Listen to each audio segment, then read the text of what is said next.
आपके trading account, profit and loss account, capital account और balance sheet को भी बहुत ही इजी वे में बना पाओगे। अगर आप लोगों ने एक बार सेक्शन 44 एडी के तहत आईटीआर फाइल कर दिया और बाद में आप इसको ऑप्ट आउट कर रहे हैं, तो फिर नेक्स्ट 5 ईयर के लिए आप अगेन 44 एडी को ऑप्ट नहीं कर सकते और इन 5 सालों में आपको अपना बुक्स ऑफ अकाउंट भी मेंटेन करना मैंडेटरी होगा।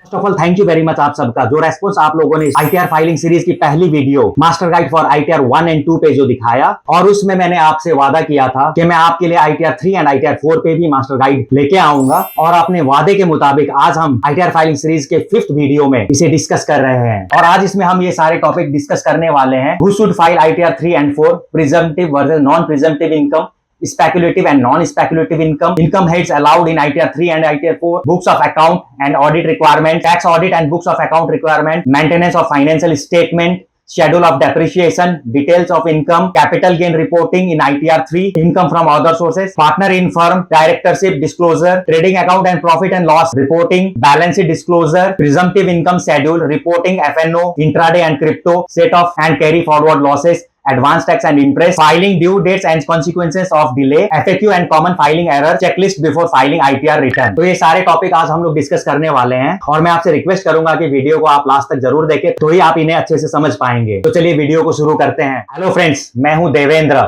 Welcome to Fintech Pro, a joint venture of DB associate and LG and associate, where we simplify finance and taxes in a easy and practical way. तो सबसे पहले हम लोग start करेंगे ITR 4 से। हु शुड फाइल आईटीआर 4, जिसे सुगम के नाम से भी जाना जाता है। अगर आप एक इंडिविजुअल हो, आपका कोई एचयूएफ है या आपकी कोई पार्टनरशिप फर्म है, तो आप आईटीआर 4 फाइल कर सकते हैं, लेकिन एलएलपी आईटीआर 4 फाइल नहीं कर सकते। इसमें और भी कुछ कंडीशंस हैं। आपकी इनकम 50 लाख से कम होनी चाहिए। अगर आपकी सैलरी इनकम है, income from one house property है, income from other source but winning from lottery, gain from crypto को आप कंसीडर नहीं कर सकते। और इस बार से एक नया चेंज आया है, इसके under capital gain under section 112A की एग्जेप्ट इनकम अप टू ₹1,25,000 आप आईटीआर 4 में ही शो कर सकते हो, जो कि पहले ये नहीं था। और आपकी non speculative business income, future and option को भी आप इसमें कंसीडर कर सकते हो, और agriculture income up to 5,000 rupees. अगर ये कंडीशन फुलफिल होती है तो आप आईटीआर 4 को फाइल कर सकते हैं। और कब आप आईटीआर 4 को फाइल नहीं कर सकते, आप किसी कंपनी में डायरेक्टर हो, नॉन रेसिडेंट या आरएनओआर कंपनी, एलएलपी, या आपने अनलिस्टेड इक्विटी शेयर लिए हुए हैं, कैपिटल गेन में आपका 1,25,000 से ऊपर का गेन है, या आप लॉस को कैरी फॉरवर्ड करना चाहते हो, कमीशन और ब्रोकरेज इनकम है, speculative business income, foreign assets या foreign income, carry forward losses other than capital gain, more than one house property, या आप लायबल ऑडिट के लिए, तो फिर आप आईटीआर 4 फाइल नहीं कर सकते। फिर आप लोगों को आईटीआर 3 फाइल करना पड़ेगा। ये आईटीआर 4 उनके लिए जिनका स्मॉल बिजनेस है, like small shopkeeper, trader, contractors, freelancers, क्योंकि इसे फाइल करना इजी होता है। इसमें कोई बुक्स ऑफ अकाउंट की रिक्वायरमेंट नहीं होती है। इसे गवर्नमेंट ऑफ इंडिया ने छोटे बिजनेसमैन के लिए बनाया है। गवर्नमेंट चाहती है कि वो सारा अपना ध्यान बिजनेस पे रखे, ना कि इन बुक्स ऑफ अकाउंट के चक्कर में पड़े रहे। तो इसीलिए प्रिजम्पटिव टैक्स स्कीम को इंट्रोड्यूस किया गया, लेकिन इसमें कुछ लिमिटेशन है, कुछ कंडीशन है। पहली कंडीशन तो आपके टर्नओवर को लेके है। तो यहाँ पे टर्नओवर लिमिट 2 CR या 3 CR की है। अगर आप 95% से ज्यादा डिजिटल ट्रांजैक्शन करते हो तो आप 3 करोड़ तक टर्नओवर दिखा सकते हैं, अदरवाइज आपको 2 करोड़ दिखाना है। अगर आप प्रोफेशनल हो तो आपके लिए 50 लाख और 75 लाख के लिए 95% डिजिटल होना चाहिए। या अगर आप कोई गुड्स ट्रांसपोर्ट का बिजनेस करते हो और आपकी व्हीकल 10 या 10 से कम है, के अकॉर्डिंग ये आईटीआर 4 फाइल कर सकते हैं। और दूसरी कंडीशन है, जो भी आपका टर्नओवर है, चाहे 1 करोड़ का हो या 2 करोड़ का, उस पे कम से कम आपको 8% या 6% इनकम आपको दिखानी पड़ेगी। और आपकी एक्चुअल इनकम इससे ज्यादा है तो आपको वो रिपोर्ट करनी पड़ेगी। 8% कैश ट्रांजेक्शन पे और 6% डिजिटल ट्रांजेक्शन पे। और प्रोफेशनल के लिए 50% ऑफ टर्नओवर आपको मिनिमम दिखाना पड़ेगा। और ट्रांसपोर्टर के लिए 1,000 पर ton per month for heavy vehicle और 75,000 पर व्हीकल पर मंथ दिखाना आपके लिए जरूरी है। और अगर आपका टर्नओवर इससे ज्यादा है तो फिर आप आईटीआर 4 फाइल नहीं कर सकते। या अगर आपकी इनकम इन 6%, 8% या 50% से कम है तो भी आप आईटीआर 4 फाइल नहीं कर सकते। तो फिर आपको आईटीआर 3 फाइल करना पड़ेगा। और आईटीआर 3 सिर्फ इंडिविजुअल और एचयूएफ ही फाइल कर सकते हैं। पार्टनरशिप फर्म आईटीआर 3 फाइल नहीं कर सकती, जैसे आईटीआर 4 को फाइल कर सकती है। तो इंडिविजुअल और एचयूएफ की चाहे कोई भी इनकम हो, किसी भी सोर्स से हो, वो आईटीआर 3 फाइल कर सकते हैं। इसमें कोई लिमिटेशन या कंडीशंस नहीं है। तो हम लोग आईटीआर 3 कब फाइल नहीं कर सकते? अगर आप नॉन रेसिडेंट हो, या RNOR, इन्हें ITR 2 या ITR 5 फाइल करना होता है। अगर आप एक कंपनी हो तो आपको ITR 6 फाइल करना पड़ेगा, फर्म और LLP के लिए ITR 5, और प्रिजेंटिव टैक्सेशन स्कीम में जाना चाहते हो तो फिर आपको ITR 4 फाइल करना पड़ेगा। और हमने यहाँ पे आपके लिए समरी टेबल भी बनाया हुआ है, आप इसको भी फॉलो करेंगे तो आप अच्छे से समझ जाएंगे। लेकिन ITR 3 ITR 4 से थोड़ा कॉम्प्लिकेटेड होता है और इसके कंप्लायंसेस ITR 4 के मुताबिक बहुत ज्यादा होते हैं। आपको इसमें बुक्स ऑफ अकाउंट मेंटेन करने पड़ते हैं और ITR फाइलिंग के टाइम आपको profit and loss account, balance sheet, capital account, ये सब भी फिलअप करने पड़ते हैं। लेकिन अगर आप ITR 4 फाइल नहीं कर सकते तो फिर आपको ITR 3 फाइल करना ही पड़ेगा। और बुक्स ऑफ अकाउंट्स को लेकर घबराने की जरूरत नहीं है। अगर आज आप ये वीडियो पूरा देख लोगे तो आप बहुत इजी वे में ये सारी चीजें समझ जाओगे। क्योंकि फ्रेंड्स, हमने जो ये ITR फाइलिंग शुरू की हुई है, इसमें हमारा मोटो यही है, आप अपनी ITR फाइलिंग बहुत ही इजी एंड करेक्ट वे में कर सके। और हमने इस सीरीज में ऑलरेडी 4 वीडियो अपलोड कर चुके हैं, जिसमें हमने ITR 1 एंड ITR 2 को बहुत डिटेल में डिस्कस किया है। और आप लोगों के लिए ITR 1 एंड ITR 2 के लिए कंपटीशन कैलकुलेटर बनाया हुआ है, जिसमें आप अपनी बेसिक डिटेल्स और रिक्वायर्ड फिगर को डाल के एक करेक्ट और प्रोफेशनल इन कंपटीशन रेडी कर सकते हो, जिसकी हेल्प से आप अपना ITR फाइल बहुत ही इजी एंड करेक्ट वे में फाइल कर सकते हो। तो अगर आप लोगों ने वो वीडियो नहीं देखे हैं तो प्लीज मैं आपको इंसिस्ट करूंगा, अगर आप सच में ITR फाइलिंग समझना चाहते हो तो उन वीडियो को जाके जरूर देखिएगा। चलिए आगे बढ़ते हैं। ITR 3 एंड ITR 4 में बहुत सारे टर्म यूज होते हैं, जैसे कि presumptive income, non presumptive income, speculative income, non speculative income. तो पहले हम लोग इन्हें समझते हैं। प्रिजम्पटिव इनकम जो कि section 44 AD, ADA and 44 AE के अंडर काउंट होती है। Presumptive income means income presumed to be fixed percentage of your gross turnover receipt, यानी जो आपका ग्रॉस टर्नओवर है उस पे फिक्स्ड रेट पे, जैसे हमने डिस्कस किया, एट द रेट ऑफ 6%, 8% या 50% पे आपकी इनकम काउंट की जाएगी, उसी को प्रिजम्पटिव इनकम कहते हैं। और इसमें आपको बुक्स ऑफ अकाउंट मेंटेन करने की कोई जरूरत नहीं है, क्योंकि आपको यहाँ पे एक्चुअल एक्सपेंसेस शो करने की जरूरत नहीं होती है। यहाँ पे आपको फिक्स रेट की इनकम पे टैक्स पे करना होता है। एंड नॉन प्रिजम्पटिव इनकम या रेगुलर इनकम, इसमें आप अपना सारा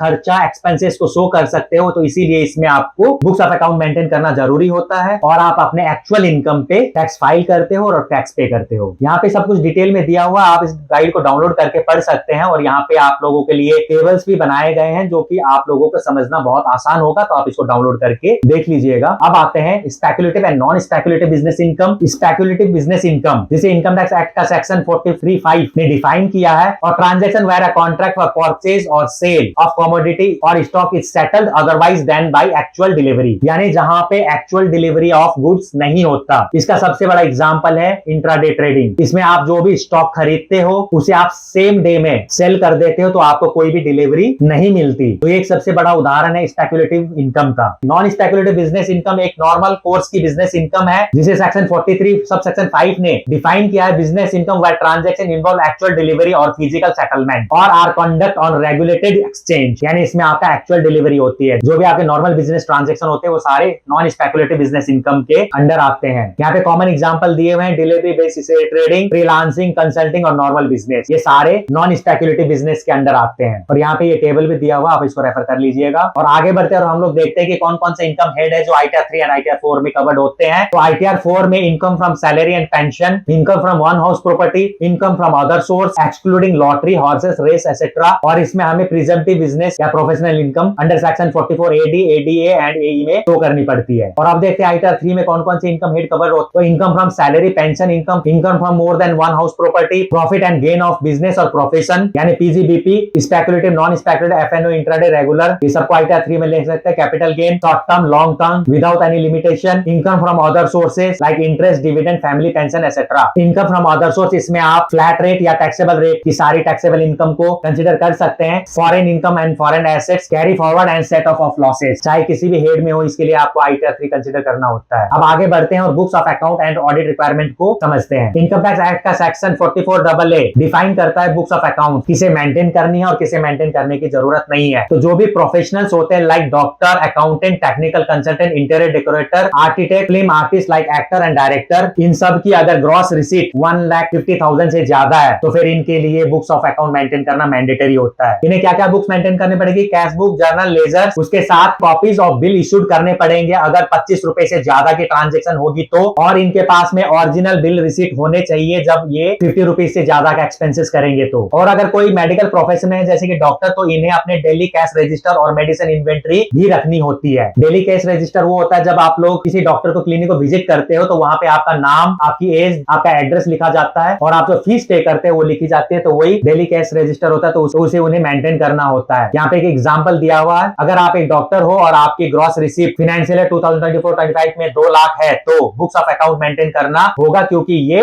1.5 लाख से ज्यादा है तो इन्हें बुक्स ऑफ अकाउंट मेंटेन करना होगा। ये तो हुआ स्पेसिफाइड प्रोफेशनल के लिए। अब बिजनेस पर्सन का मतलब यहाँ पे individual and HUF. For business person non प्रेजेंटिव के लिए अगर इनकम 3 लाख जो कि एक बेसिक एग्जम्पशन लिमिट है उससे ज्यादा है या ग्रॉस टर्नओवर 10 लाख रुपए से ज्यादा है तो उन्हें अपना बुक्स ऑफ अकाउंट मेंटेन करना पड़ेगा। जैसे प्रोफेशनल कैश में cash book, ledger, journal, bills and receipt, वो सारे इन्हें भी मेंटेन करने पड़ेंगे। इसका भी एक एग्जांपल है यहाँ पे। अगर आप एक रिटेलर हो और आपका टर्नओवर 12 लाख है फाइनेंशियल 24-25 में तो आपको बुक्स ऑफ अकाउंट मेंटेन करना होगा, क्योंकि ये 10 लाख से ज्यादा है। अगर आप बुक्स ऑफ अकाउंट को नहीं मेंटेन करते हो तो क्या कॉन्सिक्वेंसेस होंगे? तो आपको पेनल्टी अंडर सेक्शन 271 में 25,000 रुपए तक की आपको पेनल्टी लग सकती है। स्क्रूटनी का रिस्क बढ़ जाएगा। डिपार्टमेंट स्क्रूटनी के लिए आपकी फाइल को सेलेक्ट कर सकता है और अगर आपका टर्नओवर ऑडिट के अंडर आता है तो ऑडिट करना भी मुश्किल हो सकता है। तो ये तो हुआ नॉन प्रेजेंटेटिव के केस में, जहां पे आप ITR 3 फाइल करेंगे और प्रेजेंटेटिव स्कीम के अंडर ITR 4 फाइल करेंगे तो वहां पे आपको बुक्स ऑफ अकाउंट मेंटेन करने की जरूरत नहीं है। अनलेस आपकी इनकम अगर 6%, 8% या 50% से कम है तो फिर आपको बुक्स ऑफ अकाउंट मेंटेन करने पड़ेंगे और आपको फिर ITR 3 फाइल करनी पड़ेगी। और अगर आप ITR 4 फाइल करते हो और वहां पे भी अगर आप अपनी बुक्स को मेंटेन करते हो तो इससे क्या होगा, आपको बिजनेस इंसाइट मिलेगी, यानी आपको पता चलेगा कि आपका एक्चुअल प्रॉफिट क्या है, एक्चुअल लॉस क्या है, आपका बिजनेस कितना ग्रो कर रहा है। ये सब आपको बुक्स ऑफ अकाउंट से पता चलता है। अगर आप कोई आप बैंक से लोन लेना चाहते हो तो बैंक आपसे आपके बुक्स ऑफ अकाउंट की डिमांड करता है, या फ्यूचर में डिपार्टमेंट आपकी फाइल को स्क्रूटनी में डाल देता है, क्योंकि आपने जो एक्चुअल प्रॉफिट था वो आपका 8% या 6% 50% से ज्यादा था, लेकिन आपने वहां पे कम दिखाया और अगर ये डिपार्टमेंट को पता चल गया तो आपकी फाइल को स्क्रूटनी में डाल सकता है। तो आपने अगर बुक्स ऑफ अकाउंट मेंटेन किए होंगे तो आप फ्यूचर डिस्प्यूट से बच सकते हैं, क्योंकि जो आज ITR फाइल करते हैं हम लोग उसके नोटिस अगले 4 साल तक कभी भी आ सकते हैं। तो आज आपने क्या फाइल किया था वो 4 साल बाद आप लोगों को समझ में नहीं आएगा, तो इसके लिए भी आप लोग अपना बुक्स ऑफ अकाउंट मेंटेन कर सकते हैं। तो ये तो हुआ books of account maintain under section 44AA। अब हम लोग देखते हैं ऑडिट रिक्वायरमेंट, जिसे इनकम टैक्स का सेक्शन 44AB डिफाइन करता है। Under section 44AB of the income tax act 1961 specify the condition under which a tax audit is mandatory for a certain tax payer. Tax audit का purpose ये होता है कि आपके books of account और financial statement को एक independent chartered accountant से वेरीफाई कराया जाए ताकि टैक्स एवेशन ना हो और कंप्लायंस इंश्योर हो सके। ये ऑडिट रिपोर्ट 3CA, 3CB और 3CD के तहत फाइल किया जाता है और इसका रिजल्ट ITR फाइलिंग के साथ सबमिट किया जाता है। अब हम लोग देखते हैं कि वो कौन सी कंडीशन है जब ऑडिट करना मैंडेटरी होता है। नॉन प्रिजम्पटिव बिजनेस के केस में टर्नओवर 1 CR से ज्यादा हो या 10 CR, अगर आपने 95% डिजिटल रिसिप्ट है और अगर इससे टर्नओवर ज्यादा है तो फिर आपके लिए ऑडिट कराना मैंडेटरी होगा। प्रोफेशनल के केस में 50 लाख या 75 लाख अगर 95% से ज्यादा डिजिटल रिसिप्ट हो तो फिर इन्हें ऑडिट कराना मैंडेटरी होगा। तो ये तो हुआ बिजनेस और प्रोफेशनल के केस में। अभी बहुत सारे लोग स्टॉक मार्केट में ट्रेडिंग करते हैं, फ्यूचर एंड ऑप्शंस में, इंट्राडे में, तो इन्हें भी बिजनेस इनकम कंसीडर किया जाता है। अगर आप फ्यूचर एंड ऑप्शंस में ट्रेडिंग करते हो तो वो नॉन स्पेकुलेटिव बिजनेस इनकम होती है और अगर आप इंट्राडे करते हो तो वो स्पेकुलेटिव बिजनेस इनकम काउंट की जाती है। तो आप फ्यूचर एंड ऑप्शंस या इंट्राडे ट्रेडिंग करते हो तो आपको भी अगर कंडीशन फुलफिल होती है तो बुक्स ऑफ अकाउंट मेंटेन करना जरूरी होगा और ऑडिट कराना भी। तो हम लोग अब इसे डिटेल में समझते हैं। फ्यूचर एंड ऑप्शन की इनकम को नॉन स्पेकुलेटिव बिजनेस इनकम के अंडर काउंट किया जाता है और इसे PGBP के हेड के अंडर टैक्स किया जाता है, और इंट्राडे ट्रेडिंग को स्पेकुलेटिव बिजनेस इनकम कंसीडर किया जाता है और इसे भी PGBP हेड के अंडर टैक्स किया जाता है। लेकिन इनके टर्नओवर को कैलकुलेट करना थोड़ा डिफरेंट होता है। नॉर्मल केस ऑफ बिजनेस में क्या होता है, जो भी आपकी ग्रॉस रिसीट होती है वही आपका टर्नओवर होता है, लेकिन future and option and intraday trading में टर्नओवर ऐसे कैलकुलेट नहीं होता। इसमें आपने जो भी प्रॉफिट किया और लॉस किया, प्रॉफिट और लॉस को ऐड किया जाता है और जो फिगर निकलता है वही टर्नओवर होता है। जैसे कि मैंने यहाँ पे एक एग्जांपल दिया हुआ है, आपने 100 यूनिट का निफ्टी फ्यूचर कॉन्ट्रैक्ट बाई किया 25,000 में और सेल किया 25,100 पे, तो प्रॉफिट हुआ 10,000 रुपीज का। और दूसरी ट्रेड में 200 यूनिट का ऑप्शन कॉन्ट्रैक्ट बाई किया 300 पे और सेल किया 200 पे, तो लॉस हुआ आपको 20,000 रुपीज का। तो यहाँ पे आपको एक ट्रेड में 10,000 का प्रॉफिट हुआ और दूसरे ट्रेड में 20,000 का लॉस हुआ। तो टर्नओवर जब कैलकुलेट करेंगे तो आप प्रॉफिट में 10,000 के प्रॉफिट में 20,000 के लॉस को ऐड करेंगे तो टोटल टर्नओवर होगा 30,000 का। तो यहाँ पे आपको प्रॉफिट और लॉस को ऐड करके टर्नओवर निकालना पड़ता है। और हम लोग ये टर्नओवर किस लिए निकाल रहे हैं? हम ये टर्नओवर इसलिए निकाल रहे हैं क्योंकि हमें अंडर सेक्शन 44AA और अंडर सेक्शन 44AB के under books of account maintain करने हैं या नहीं करने, या ऑडिट करानी है कि नहीं करानी, ये हमें तभी पता चलेगा जब हम लोग अपना टर्नओवर को फाइंड आउट कर लेंगे। और इंट्राडे के केस में ये सेम ऐसे ही absolute sum of profit and loss from each trade देखा जाएगा, सिमिलर टू FNO जो अभी हम लोगों ने बात। तो बिल्कुल ऐसे ही इंट्राडे का भी टर्नओवर कैलकुलेट किया जाता है। और जैसे कि मैंने बताया, why turnover matters to determine whether tax audit is required under section 44AB और नॉट। क्योंकि अगर यहाँ पे हम लोग नॉर्मल बिजनेस की तरह सेल्स और परचेज को देखेंगे तो ट्रांजेक्शन बहुत हाई हो जाते हैं, क्योंकि आप जब आप ट्रेडिंग करते हो तो सिंगल डे में ही किसी के तो करोड़ के ट्रांजेक्शन हो जाते हैं। तो हमें सेल्स और परचेज नहीं देखना, यहाँ पे हमें यहाँ पे सिर्फ प्रॉफिट एंड लॉस को ऐड करके ही टर्नओवर निकालना पड़ेगा। तो ये आप लोगों को बहुत अच्छे से पता होना चाहिए कि turnover future and option intraday trading में कैसे निकाला जाता है। तो ये हम लोगों ने यहाँ पे समझ लिया। अब हमें यहाँ पे कब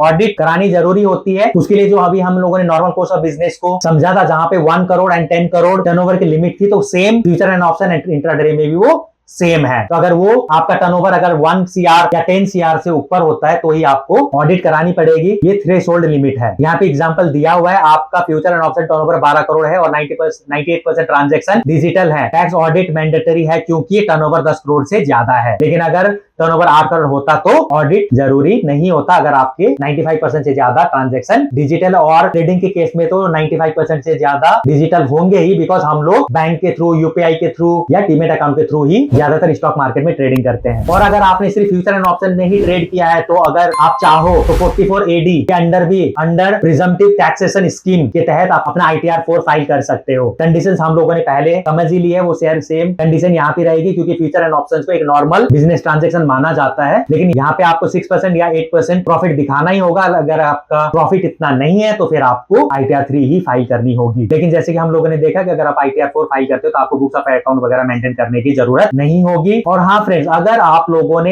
एक बार सेक्शन 44AD के तहत ITR फाइल कर दिया और बाद में आप इसको ऑप्ट आउट कर रहे हैं, क्योंकि हो सकता है कि आपको फ्यूचर एंड ऑप्शन में लॉस हुआ हो और आपने इसको ऑप्ट आउट किया, तो फिर नेक्स्ट 5 ईयर के लिए आप अगेन 44AD को ऑप्ट नहीं कर सकते। और इन 5 सालों में आपको अपना बुक्स ऑफ अकाउंट भी मेंटेन करना मैंडेटरी होगा। मैंने यहाँ पे एक एग्जांपल दिया है, फाइनेंशियल 24-25 में अगर आपने 44AD ऑप्ट किया, लेकिन 25-26 फाइनेंशियल ईयर में ऑप्ट आउट किया और एक्चुअल इनकम डिक्लेयर की, अब फाइनेंशियल ईयर 26-27 से फाइनेंशियल ईयर 30-31 तक सेक्शन 44AD नहीं ऑप्ट कर सकते। और इस पीरियड में बुक्स ऑफ अकाउंट मेंटेन करना और ऑडिट कराना, अगर टर्नओवर 1 करोड़ या 10 करोड़ से ज्यादा है, अगर आप बुक्स ऑफ अकाउंट मेंटेन नहीं करते हो, तो फिर आपको अंडर सेक्शन 271 के तहत 25,000 रुपए तक की पेनल्टी लग सकती है। तो अगर आप 44AD को ऑप्ट करो और फिर उसे ऑप्ट आउट करो, तो थोड़ा केयरफुल रहिएगा और इन चीजों को समझ लीजिएगा। अब देखते हैं intraday trader speculative business income. इसमें भी same as future and options, 10 crore से ज्यादा तो ऑडिट करानी पड़ेगी और बुक्स ऑफ अकाउंट के लिए 10 लाख की टर्नओवर लिमिट भी सेम है। अब ये तो हम लोगों ने अभी समझ लिया कि अगर 6% से कम है या आपका लॉस है, तो फिर आपको बुक्स ऑफ अकाउंट मेंटेन करने होंगे और आपको ITR 4 फाइल करना होगा। और अगर आप ऑडिट नहीं कराते हो तो आपको पेनल्टी लग सकते हैं 0.5% of turnover, maximum up to 1,50,000 rupees. तो इसलिए अगर आपका 10 CR से ट्रांजैक्शन टर्नओवर ज्यादा है तो फिर आप ऑडिट जरूर करा लीजिएगा, अदरवाइज पेनल्टी के साथ में आपकी फाइल स्क्रूटनी में भी जा सकती है। तो यहाँ तक हम लोगों ने समझ लिया कि ITR 4 किसे फाइल करनी है, ITR 3 किसे फाइल करनी है, वो क्या क्या हेड्स ऑफ इनकम्स है, presumptive and non presumptive income, speculative and non speculative income, कब बुक्स ऑफ अकाउंट मेंटेन करने हैं, कब आपको ऑडिट करानी है, future and option and intraday trading में कैसे टर्नओवर कैलकुलेट करना है, और कब हम लोग future and option intraday trading में ऑडिट के लिए लायबल होते हैं। तो ये सब कुछ हम लोगों ने अभी तक समझ लिया। अब आगे बढ़ते हैं, और वो कौन से फाइनेंशियल स्टेटमेंट है जो हमें मेंटेन करने हैं। तो इसके लिए mandatory statement to prepare, number 1 trading account, profit and loss account, capital account and balance sheet, ये आपको मेंटेन करने पड़ेंगे। और हाँ फ्रेंड्स, जैसे हम लोग ITR 1 एंड ITR 2 के लिए कंपटीशन कैलकुलेटर लेके आए, वैसे इस ITR 3 एंड ITR 4 के लिए भी हम जल्द आपके लिए कंपटीशन कैलकुलेटर लेके आने वाले हैं, जिसकी हेल्प से ना ही सिर्फ आप टैक्स कैलकुलेट कर पाओगे, बल्कि आपके trading account, profit and loss account, capital account और बैलेंस शीट को भी बहुत ही इजी वे में बना पाओगे। अगर आपने हमारा ITR 1 एंड ITR 2 का कंपटीशन कैलकुलेटर नहीं देखा है तो आप जरूर जाके उसको चेकआउट करें। हमने उसको कितना आपके लिए इजी एंड यूजर फ्रेंडली बनाया है। उसी तरह ITR 3 एंड ITR 4 के लिए भी हम लोग ये कैलकुलेटर लाने वाले हैं। तो आपने अगर इस चैनल को अभी तक सब्सक्राइब नहीं किया है तो प्लीज आप इसको सब्सक्राइब कर ले और बेल आइकन को जरूर दबाइए। तो जैसे ही हम लोग ये कैलकुलेटर लेके आए तो आपको उसका नोटिफिकेशन तुरंत मिले। और अगर आपको ये वीडियो अच्छी लग रही हो तो प्लीज लाइक जरूर करें। ट्रेडिंग अकाउंट में आपको रिपोर्ट करना होता है अपना opening stock, purchase, direct expenses, sales and closing stock. Trading account में जो ग्रॉस प्रॉफिट आएगा आप उसको रिपोर्ट करेंगे प्रॉफिट एंड लॉस अकाउंट में, और यहाँ पे आप रिपोर्ट करोगे आपके सारे एडमिनिस्ट्रेटिव एंड फाइनेंशियल एक्सपेंसेस, और फिर आपको अपना नेट प्रॉफिट या नेट लॉस मिल जाएगा। और ये सारी चीजें आप पहले प्रिपेयर करोगे, क्योंकि जब आप ITR 3 फाइल करोगे सारी रिपोर्टिंग वहां पे करनी होती है। उसके बाद आप अपना बैलेंस शीट रेडी करोगे, जहां पे आप एसेट्स जैसे कि cash, bank balance, investment, loans and advances ये एंट्री करोगे। और लायबिलिटीज में आपका capital account, loan, creditor, provisions like depreciation आप आप इनकी एंट्री करोगे और आप अपने कैपिटल अकाउंट को रिकॉन्साइल करोगे। Opening capital plus net profit minus drawing equals to closing stock, और एसेट्स और लायबिलिटीज आपकी मैच होनी चाहिए। और जो हम अपने लिए कैलकुलेटर लेके आने वाले हैं, हम ये सारे अकाउंट्स वहां पे प्रोवाइड करने वाले हैं। तो हमारी नेक्स्ट वीडियो बस उसी पे होने वाली है, तो आप चैनल को सब्सक्राइब जरूर कर लेना। अब यहाँ पे हम लोग रिपोर्टिंग ऑफ कैपिटल गेन को देखते हैं। कैपिटल गेन क्या है, कैसे कैलकुलेट होगा, इंडेक्सेशन क्या है, कॉस्ट ऑफ एक्विजिशन क्या है, वैल्यू ऑफ कंसिडरेशन क्या है, ये सब कुछ मैंने अपने पहले मास्टर गाइड वाले वीडियो में, और दूसरा जब मैं आप लोगों के लिए कंपटीशन कैलकुलेटर लेके आया जहाँ पे मैंने आपको इन डिटेल कैलकुलेट करना सिखाया था, वहां पे ये सब कुछ मैं आप लोगों के साथ डिस्कस कर सकूं। आप जाके उन वीडियो को जरूर देखिएगा, आपको बहुत हेल्प मिलेगी वहां से। यहाँ पे हम लोग सिर्फ कैपिटल गेन को कैसे रिपोर्ट किया जाता है ITR 3 में वो डिस्कस करेंगे। जब आप कैपिटल गेन को रिपोर्ट करोगे तो you must disclose ISIN code. ये क्या होता है? International security identification number. ये जब भी आपको स्टॉक खरीदते हो तो उसके लिए ISIN कोड सबके अलग होते हैं। अगर किसी का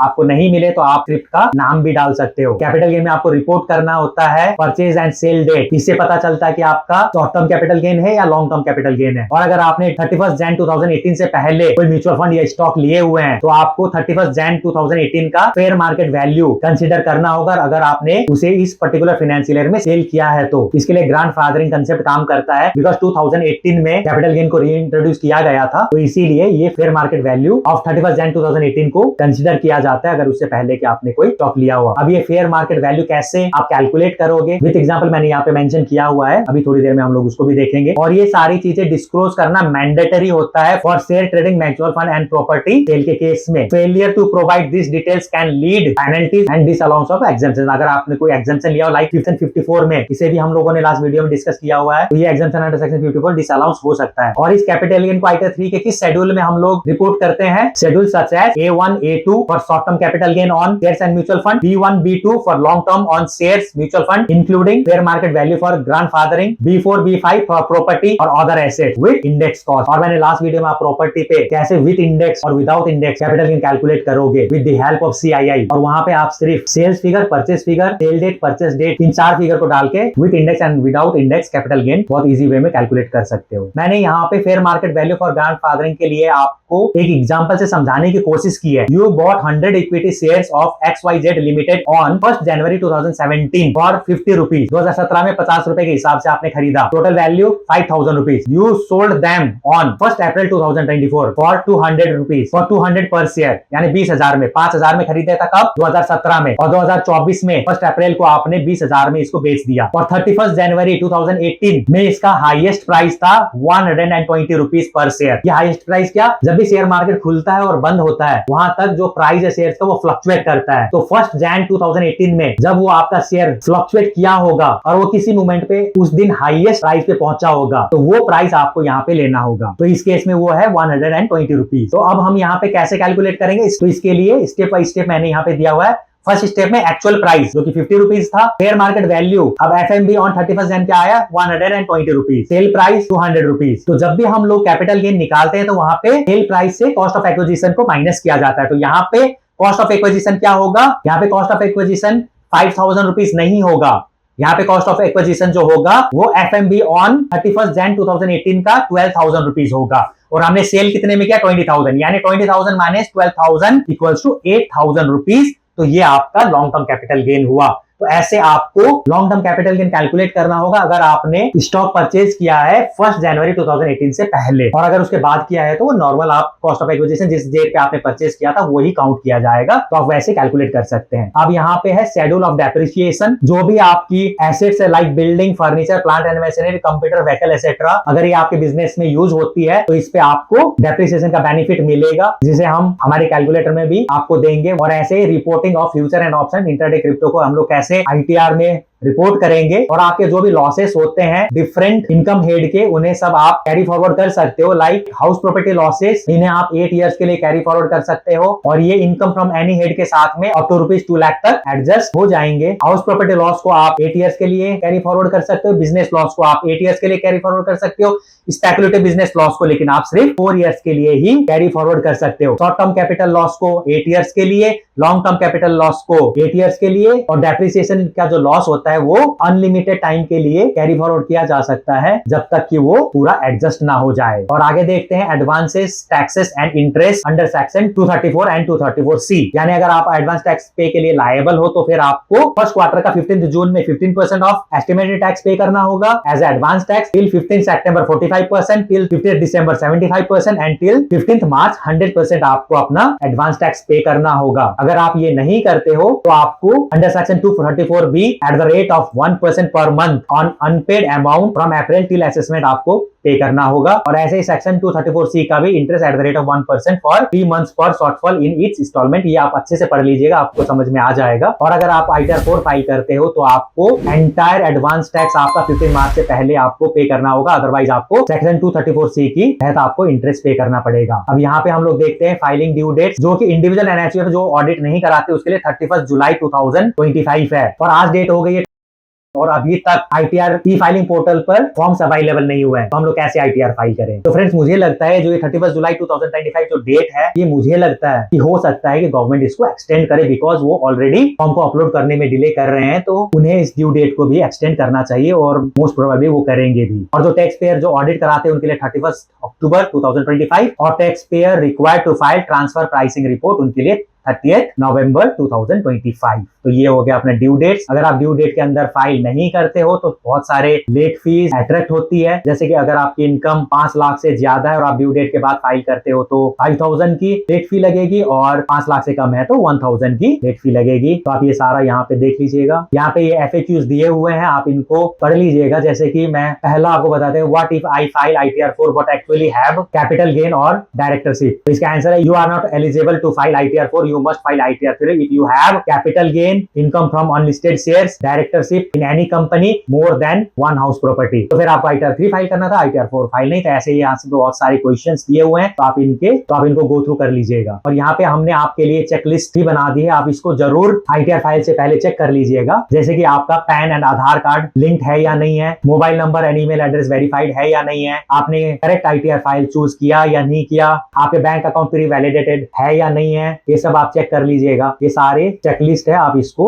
जरूर से चेक कर लीजिएगा, क्योंकि जब हम ये कैलकुलेटर आपके लिए लाएंगे, ये अकाउंट स्टेटमेंट आपके लिए लाएंगे, तो ये सारी इन्फॉर्मेशन आपको वहां पे डालनी होगी। तो फ्रेंड्स, ये हमने पूरी master guide for ITR 3 and 4 discuss कर ली है। अगर फिर भी आपके कोई सवाल हो या आपका कोई सजेशन हो तो आप हमें कमेंट बॉक्स में लिख सकते हैं, आप हमें मेल भी कर सकते हैं या आप हमें व्हाट्सएप कर सकते हैं। और मैं हर बार आपको बताता हूं कि मैं खुद या मेरी टीम आपको विद इन 24 आवर्स कॉन्टैक्ट जरूर करेगी। और अगर आपको ये वीडियो वैल्यूएबल लगी हो तो प्लीज लाइक कीजिएगा, क्योंकि आपके लाइक करने से, सब्सक्राइब करने से हमें बहुत मोटिवेशन मिलता है और हम ट्राई करते हैं कि आप लोगों के लिए बहुत बढ़िया बड़े कंटेंट लेके आए। तो फ्रेंड्स, जैसे हम लोग आप के लिए मेहनत कर रहे हैं, वैसे आप भी अपने आप पे मेहनत करिए, और जो मैं आपके लिए एसेट्स लेके आ रहा हूँ, आप इसका बेनिफिट जरूर उठाइए। और इस ITR फाइल जर्नी में आप हमें ज्वाइन कर सकते हैं, बस आपको इस चैनल को सब्सक्राइब करना होगा। तो फ्रेंड्स, आज की वीडियो में बस इतना ही। आप अपना ख्याल रखिए। नमस्कार, जय हिंद।